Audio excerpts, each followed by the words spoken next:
श्रीगणेशाय नमः। अथ श्री व्यासकृतं पितृस्तोत्रम्। जाबालिरुवाच गुरून् वद महाभाग वेदव्यास जगद्गुरो गुरूणां तारतम्यं च कस्मात् किं फलमुच्यते।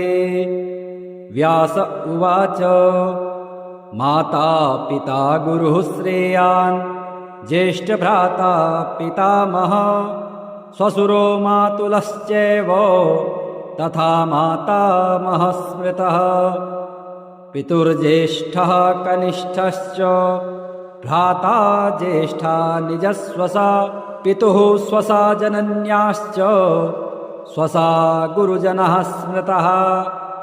पत्न्यः पितामहादीनां तथैव गुरुवः स्मृतः।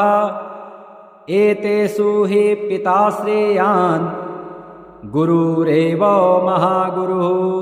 पिता धर्मः पिता स्वर्गः पिता हि परमं तपः। पितरे प्रीतिमापन्ने प्रियन्ते सर्वदेवतः। पिता यस्य क्वचित् दुष्टो न तस्य कश्चिद् गतिः। जपोदानं तपोहोमः स्नानं तीर्थक्रियाविधिः।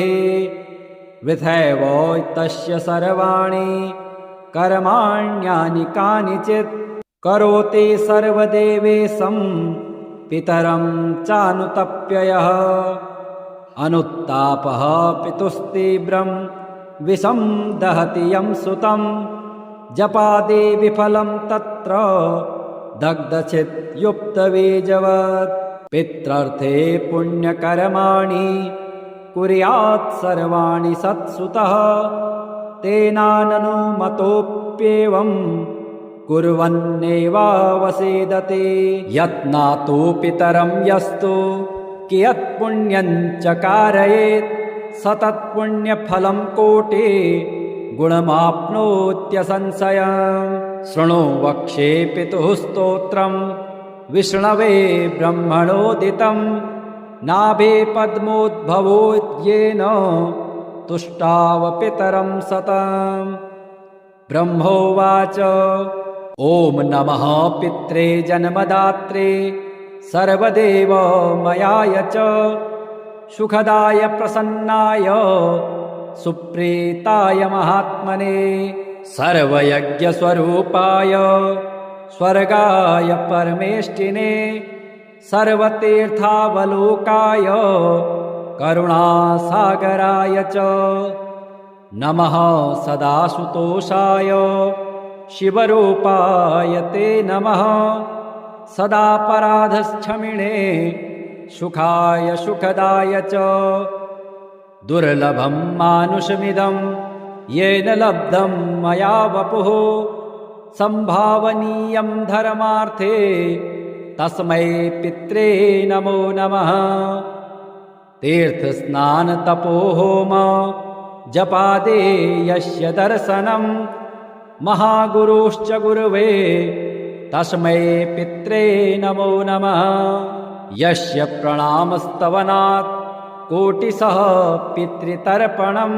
अश्वमेध शतैस्तुल्यं तस्मै पित्रे नमो नमः। इदं स्तोत्रं पितुः पुण्यं यः पठेत् प्रयतो नरः। प्रत्यहं प्रातरुत्थाय पितृश्राद्धदिनेऽपि च। स्वजन्मदिवसे साक्षात् पितुरग्रे स्थितोऽपि वा न तस्य दुर्लभं किञ्चित् सर्वज्ञतादिवाञ्छितं। नानापकर्म कृत्वापि यः स्तौति पितरं सुतः स ध्रुवं प्रविधायैव प्रायश्चित्तं सुखी भवेत्। पितुः प्रीतिकरो नित्यं सर्वकर्माणि यथार्हते। तदोच्चारणमात्रेण तीर्थस्नायी भवेन्नरः। मुच्यते सर्वपापेभ्यो वाजपेयफलं लभेत्। स्वधा स्वधा स्वधेत्येवं यदेवारत्रयं स्मरेत् श्राद्धस्य फलमाप्नोति कालस्य तर्पणस्य च। श्राद्धकाले स्वधास्तोत्रं यः शृणोति समाहितः लभेच्छादशतानां च पुण्यमेव न संशयः। स्वधा स्वधा स्वधेत्येवं त्रिसन्ध्यं यः पठेन्नरः प्रियां विनीतां स लभेत् साध्वीं पुत्रं गुणान्विताम्। पितॄणां प्राणतुल्या त्वं द्विजजीवनरूपिणी श्राद्धाधिष्ठात्रिदेवे च श्राद्धादीनां फलप्रदा। बहिर्गच्छ मनमनसः पितॄणां तुष्टिहेतवे सम्प्रीतये द्विजातीनां गृहीणां वृद्धिहेतवे। नित्या त्वं नित्यस्वरूपासि गुणरूपासि सुव्रते आविर्भावस्थिरो भावः सृष्टौ च प्रलये तव। ॐ स्वस्तिश्च नमः स्वाहा स्वधा त्वं दक्षिणा तथा निरूपिताश्चतुर्वेदे षड्प्रशस्ताश्च कर्मिणां। पुरासीस्त्वं स्वधा गोपी गोलोके राधिका सखे धृतो रसे स्वधात्मानं कृतं तेन स्वधा स्मृता। इत्येवमुक्त्वा स ब्रह्मा ब्रह्मलोके च संसदे तस्थौ च सहसा सद्यः स्वधा साविर्बभूवः।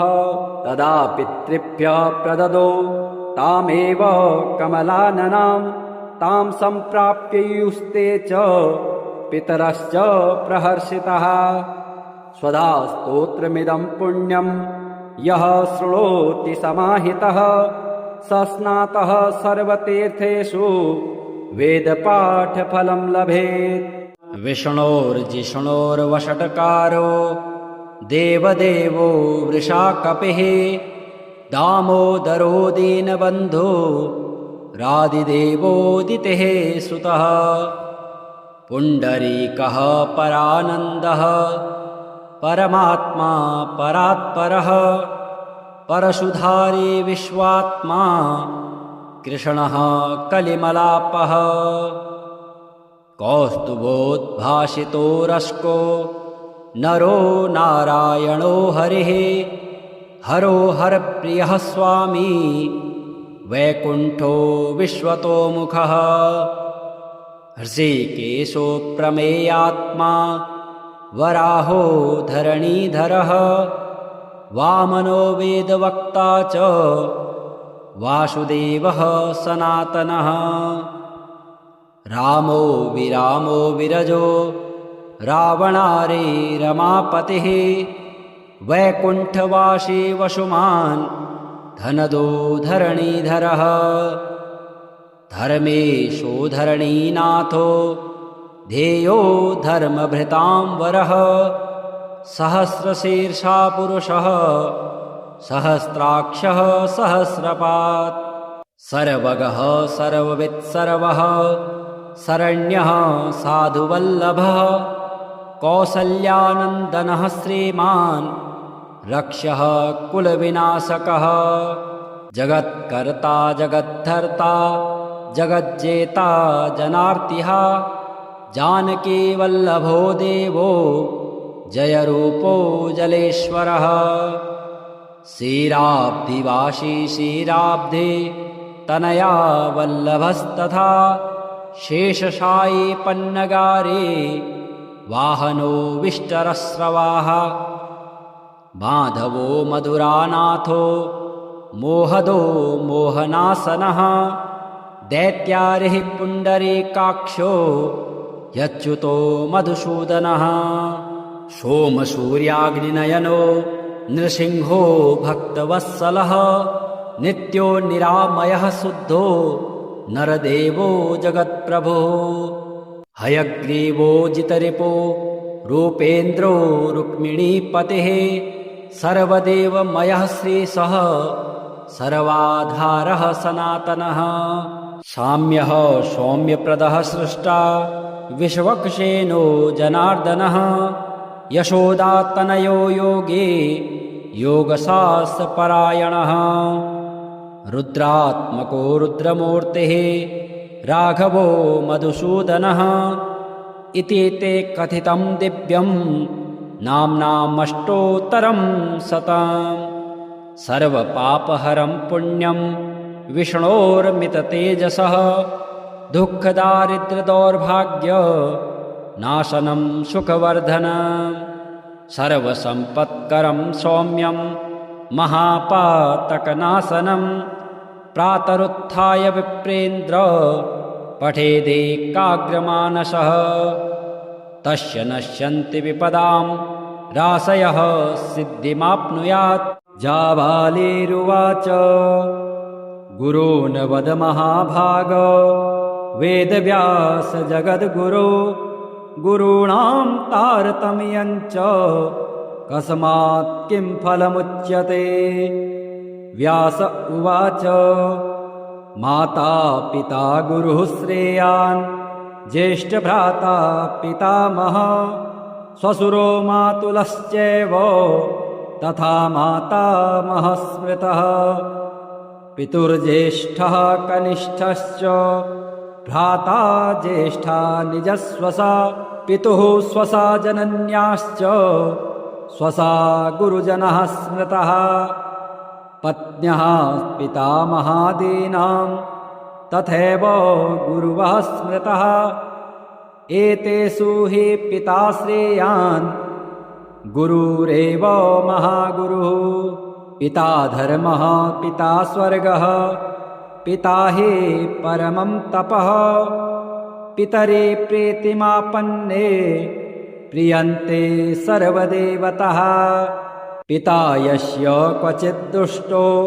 न तस्य कश्चिद् गतिः जपोदानं तपोहोमः स्नानं तीर्थक्रियाविधिः वृथैव तस्य सर्वाणि कर्माण्यानि कानिचित् करोति सर्वदेवेशं पितरं चानुतप्ययः अनुत्तापः पितुस्तीव्रं विषं दहति यं सुतं जपादि विफलं तत्र दग्धचित् युक्तबीजवत् पित्रर्थे पुण्यकर्माणि कुर्यात् सर्वाणि सत्सुतः तेनाननुमतोऽप्येवं कुर्वन्नेवावसेदते यत्नातु पितरं यस्तु कियत्पुण्यं च कारयेत् सतत्पुण्यफलं कोटि गुणमाप्नोत्यसंशयम् शृणु वक्ष्ये पितुः स्तोत्रं विष्णवे ब्रह्मणोदितं नाभे पद्मोद्भवो येन तुष्टाव पितरं सतम् ब्रह्मोवाच ॐ नमः पित्रे जन्मदात्रे सर्वदेवमयाय च सुखदाय प्रसन्नाय सुप्रीताय महात्मने सर्वयज्ञस्वरूपाय स्वर्गाय परमेष्टिने सर्वतीर्थावलोकाय करुणासागराय च नमः सदासुतोषाय शिवरूपाय ते नमः सदापराधक्षमिणे सुखाय सुखदाय च दुर्लभं मानुषमिदं येन लब्धं मया वपुः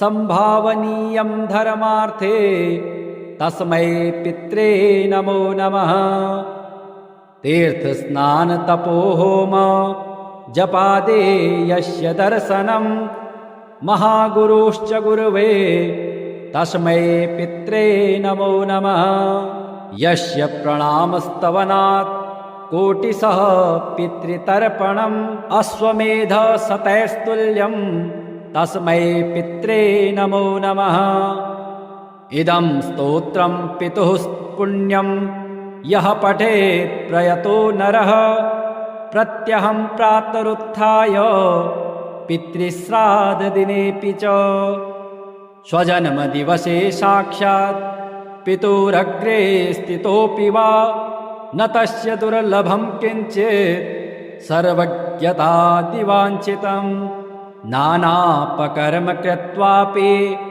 यः स्तौति पितरं सुतः स ध्रुवं प्रविधायैव प्रायश्चित्तं सुखी भवेत्। पितुः प्रीतिकरो नित्यं सर्वकर्माण्यथार्हते तदोच्चारणमात्रेण तीर्थस्नायी भवेन्नरः मुच्यते सर्वपापेभ्यो वाजपेयफलं लभेत्। स्वधा स्वधा स्वधेत्येवं यदेवारत्रयं स्मरेत् श्राद्धस्य फलमाप्नोति कालस्य तर्पणस्य च।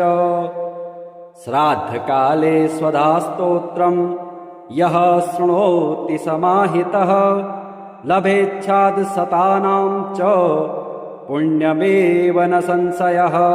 स्वधा स्वधा स्वधेत्येवं त्रिसन्ध्यं यः पठेन्नरः प्रियां विनीतां स लभेत् साध्वीं पुत्रं गुणान्वितं।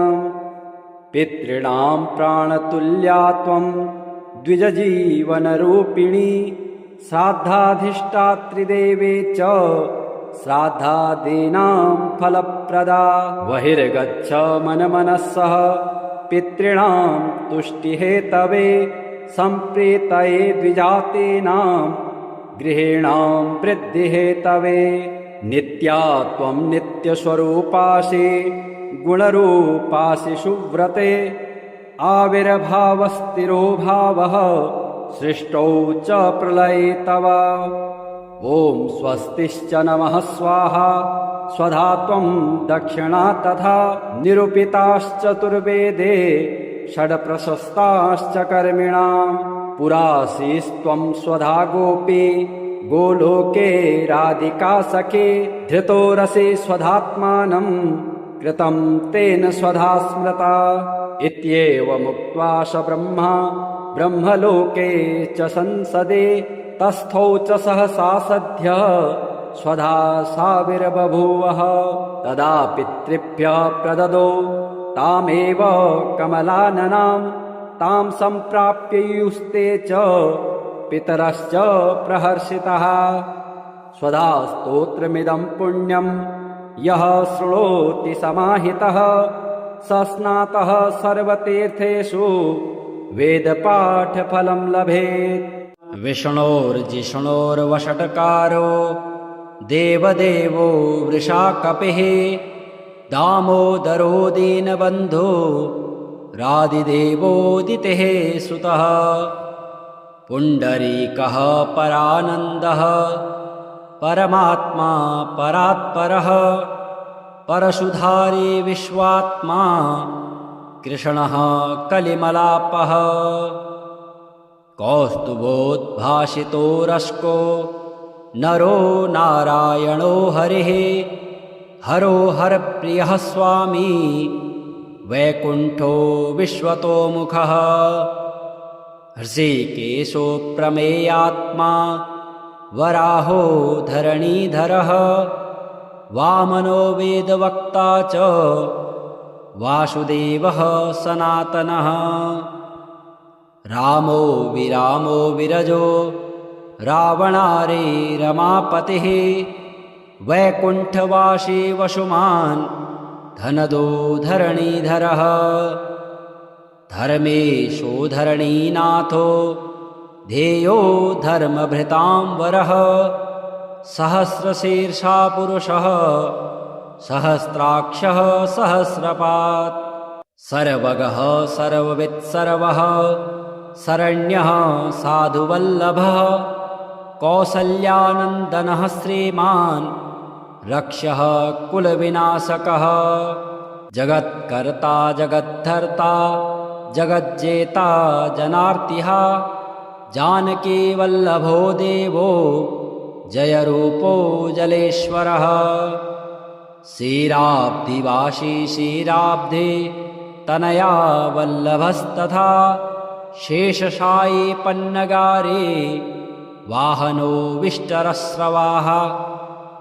माधवो मधुरानाथो मोहदो मोहनासनः दैत्यारिः पुण्डरीकाक्षो यच्युतो मधुसूदनः सोमसूर्याग्निनयनो नृसिंहो भक्तवत्सलः नित्यो निरामयः शुद्धो नरदेवो जगत्प्रभुः हयग्रीवो जितरिपो रूपेन्द्रो रुक्मिणीपतिः सर्वदेवमयः श्रीशः सर्वाधारः सनातनः साम्यः सौम्यप्रदः सृष्टा विश्वक्सेनो जनार्दनः यशोदातनयो योगे योगशास्त्रपरायणः रुद्रात्मको रुद्रमूर्तिः राघवो मधुसूदनः इति ते कथितं दिव्यं नाम्नामष्टोत्तरं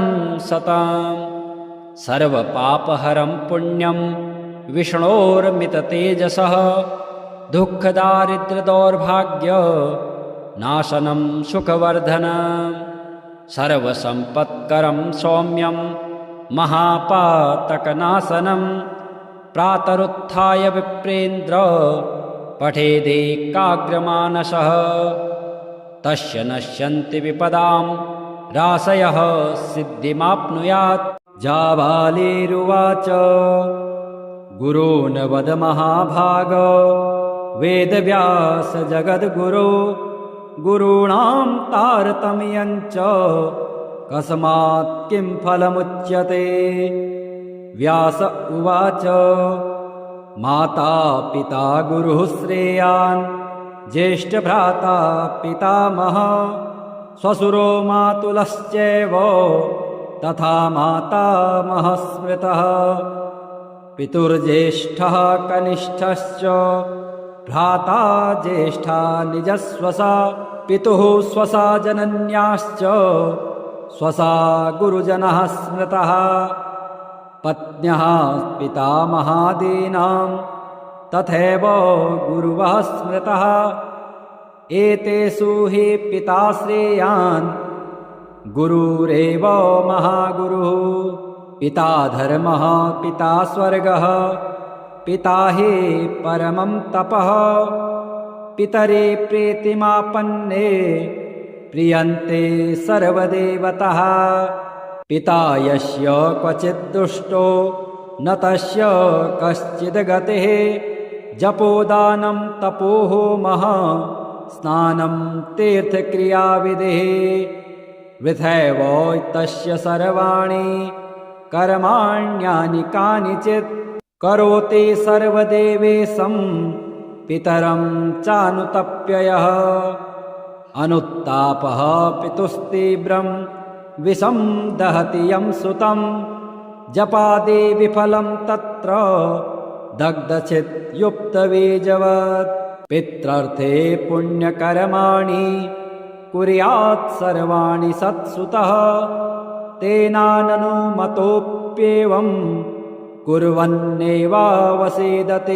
यत्नातु पितरं यस्तु कियत्पुण्यं च कारयेत् सतत्पुण्यफलं कोटि गुणमाप्नोत्यसंशयम् शृणु वक्षे पितुः स्तोत्रं विष्णवे ब्रह्मणोदितं नाभे पद्मोद्भवोद्येन तुष्टाव पितरं सतम् ब्रह्मोवाच ॐ नमः पित्रे जन्मदात्रे सर्वदेवमयाय च सुखदाय प्रसन्नाय सुप्रीताय महात्मने सर्वयज्ञस्वरूपाय स्वर्गाय परमेष्टिने सर्वतीर्थावलोकाय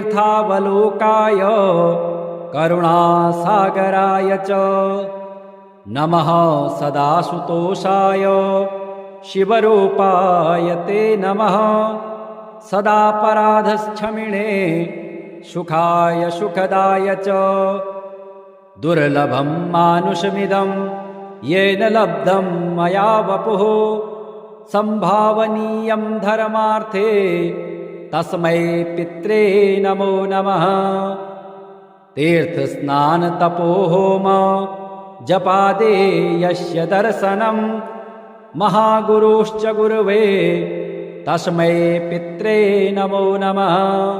यस्य प्रणामस्तवनात् कोटिशः पितृतर्पणम् अश्वमेधशतैस्तुल्यं तस्मै पित्रे नमो नमः। इदं स्तोत्रं पितुः पुण्यं यः पठेत् प्रयतो नरः प्रत्यहं प्रातरुत्थाय पितृश्राद्धदिनेऽपि च स्वजन्मदिवसे साक्षात् पितुरग्रे स्थितोऽपि वा न तस्य दुर्लभं किञ्चित् सर्वज्ञतादिवाञ्छितं नानापकर्म कृत्वापि यः स्तौति पितरं सुतः स ध्रुवं प्रविधायैव प्रायश्चित्तं सुखी भवेत्। पितुः प्रीतिकरो नित्यं सर्वकर्माण्यथार्हते तदोच्चारणमात्रेण तीर्थस्नायी भवेन्नरः मुच्यते सर्वपापेभ्यो वाजपेयफलं लभेत्। स्वधा स्वधा स्वधेत्येवं यदेवारत्रयं स्मरेत् श्राद्धस्य फलमाप्नोति कालस्य तर्पणस्य च। श्राद्धकाले स्वधास्तोत्रं यः शृणोति समाहितः लभेच्छादशतानां च पुण्यमेव न संशयः। स्वधा स्वधा स्वधेत्येवं त्रिसन्ध्यं यः पठेन्नरः प्रियां विनीतां स लभेत् साध्वीं पुत्रं गुणान्विताम्। पितॄणां प्राणतुल्या त्वं द्विजजीवनरूपिणी श्राद्धाधिष्ठात्रिदेवे च श्राद्धादीनां फलप्रदा। बहिर्गच्छ मनमनस्सः पितॄणां तुष्टिहेतवे सम्प्रीतये द्विजातीनां गृहीणां वृद्धिहेतवे। नित्या त्वं नित्यस्वरूपासि गुणरूपासि सुव्रते आविर्भावस्थिरो भावः सृष्टौ च प्रलये तव। ॐ स्वस्तिश्च नमः स्वाहा स्वधा त्वं दक्षिणा तथा निरूपिताश्चतुर्वेदे षड्प्रशस्ताश्च कर्मिणां। पुरासीस्त्वं स्वधा गोपी गोलोके राधिका सखे धृतो रसे स्वधात्मानं कृतं तेन स्वधा स्मृता। इत्येवमुक्त्वा स ब्रह्मा ब्रह्मलोके च संसदे तस्थौ च सहसा सद्यः स्वधा साविर्बभूवः। तदा पितृभ्यः प्रददो तामेव कमलाननां तां सम्प्राप्य युस्ते च पितरश्च प्रहर्षितः। स्वधा स्तोत्रमिदं पुण्यं यः शृणोति समाहितः स स्नातः सर्वतीर्थेषु वेदपाठफलं लभेत्। विष्णोर्जिष्णोर्वषट्कारो देवदेवो वृषाकपिः दामोदरो दीनबन्धो रादिदेवोदितेः सुतः। पुण्डरीकः परानन्दः परमात्मा परात्परः परशुधारी विश्वात्मा कृष्णः कलिमलापः। कौस्तुभोद्भासितो रश्को नरो नारायणो हरिः हरो हरप्रियः स्वामी वैकुण्ठो विश्वतोमुखः। हृषीकेशो प्रमेयात्मा वराहो धरणीधरः वामनो वेदवक्ता च वासुदेवः सनातनः। रामो विरामो विरजो रावणारे रमापतिः वैकुण्ठवासी वसुमान् धनदो धरणीधरः। धर्मेशो धरणीनाथो ध्येयो धर्मभृतां वरः सहस्रशीर्षा पुरुषः सहस्राक्षः सहस्रपात्। सर्वगः सर्ववित् सर्वः शरण्यः साधुवल्लभः कौसल्यानन्दनः श्रीमान् रक्षः कुलविनाशकः जगत्कर्ता जगद्धर्ता जगज्जेता जनार्तिः जानकी वल्लभो देवो जयरूपो जलेश्वरः क्षीराब्धिवासी क्षीराब्धे तनया वल्लभस्तथा शेषशायी पन्नगारे वाहनो विष्टरस्रवाः माधवो मधुरानाथो मोहदो मोहनासनः दैत्यारिः पुण्डरीकाक्षो यच्युतो मधुसूदनः सोमसूर्याग्निनयनो नृसिंहो भक्तवत्सलः नित्यो निरामयः शुद्धो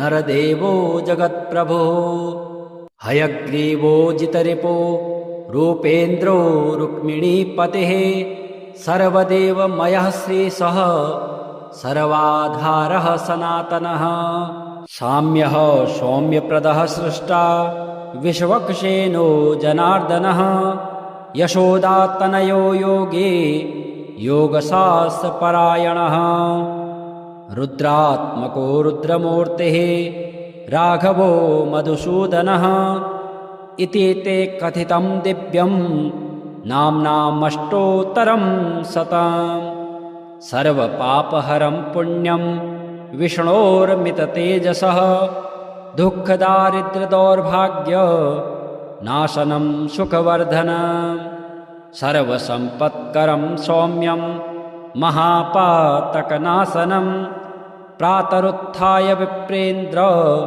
पठेदेकाग्रमानसः तस्य नश्यन्ति विपदां राशयः सिद्धिमाप्नुयात् जाबालिरुवाच गुरून् वद महाभाग वेदव्यास जगद्गुरो गुरूणां तारतम्यञ्च कस्मात् किं फलमुच्यते व्यास उवाच माता पिता गुरुः श्रेयान् ज्येष्ठभ्राता पितामहः श्वशुरो मातुलश्चैव तथा मातामहः स्मृतः पितुर्ज्येष्ठः कनिष्ठश्च भ्राता ज्येष्ठा निजस्वसा पितुः स्वसा जनन्याश्च स्वसा गुरुजनः स्मृतः पत्न्यः पितामहादीनां तथैव गुरुवः स्मृतः एतेषु हि पिता श्रेयान् गुरुरेव महागुरुः पिता धर्मः पिता स्वर्गः पिता हि परमं तपः पितरे प्रीतिमापन्ने प्रियन्ते सर्वदेवतः पिता यस्य क्वचित् दुष्टो न तस्य कश्चिद् गतिः जपोदानं तपोहोमः स्नानं तीर्थक्रियाविधिः वृथैव तस्य सर्वाणि कर्माण्यानि कानिचित् करोति सर्वदेवेशं पितरं चानुतप्ययः अनुत्तापः पितुस्तीव्रं विषं दहति यं सुतं जपादि विफलं तत्र दग्धचित्युक्तबीजवत् पित्रर्थे पुण्यकर्माणि कुर्यात् सर्वाणि सत्सुतः तेनाननुमतोऽप्येवं कुर्वन्नेवावसेदते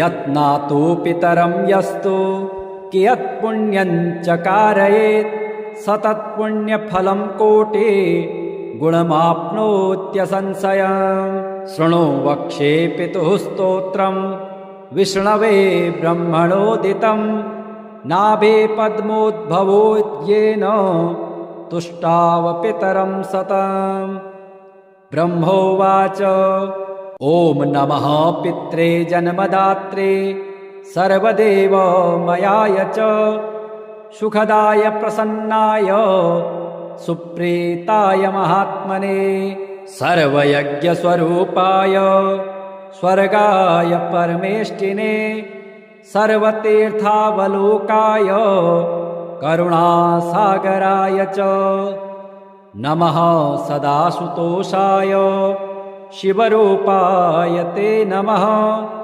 सदापराधक्षमिणे सुखाय सुखदाय च दुर्लभं मानुषमिदं येन लब्धं मया वपुः संभावनीयं धर्मार्थे तस्मै पित्रे नमो नमः तीर्थस्नानतपोहोम जपादे यस्य दर्शनं महागुरुश्च गुरुवे तस्मै पित्रे नमो नमः यस्य प्रणामस्तवनात् कोटिशः पितृतर्पणम् अश्वमेध शतैस्तुल्यं तस्मै पित्रे नमो नमः इदं स्तोत्रं पितुः पुण्यं यः पठेत् प्रयतो नरः प्रत्यहं प्रातरुत्थाय पितृश्राद्धदिनेऽपि च स्वजन्मदिवसे साक्षात्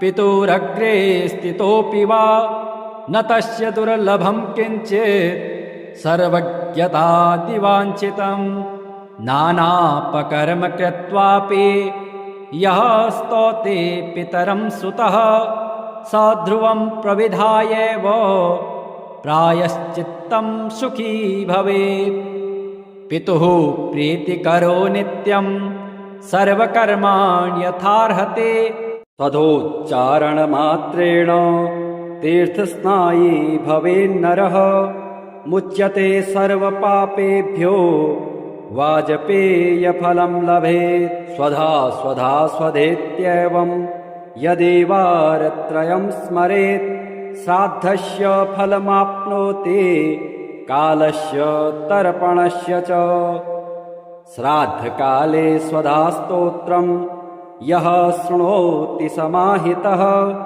लभेच्छादशतानां च पुण्यमेव न संशयः स्वधा स्वधा स्वधेत्येवं त्रिसन्ध्यं यः पठेन्नरः प्रियां विनीतां स लभेत् साध्वीं पुत्रं गुणान्वितं पितॄणां प्राणतुल्या त्वं द्विजजीवनरूपिणी श्राद्धाधिष्ठात्रिदेवे च श्राद्धादीनां फलप्रदा बहिर्गच्छ मनमनस्सः पितॄणां तुष्टिहेतवे सम्प्रीतये द्विजातीनां गृहीणां वृद्धिहेतवे नित्या त्वं नित्यस्वरूपासि गुणरूपासि सुव्रते आविर्भावस्थिरो भावः सृष्टौ च प्रलये तव ॐ स्वस्तिश्च नमः स्वाहा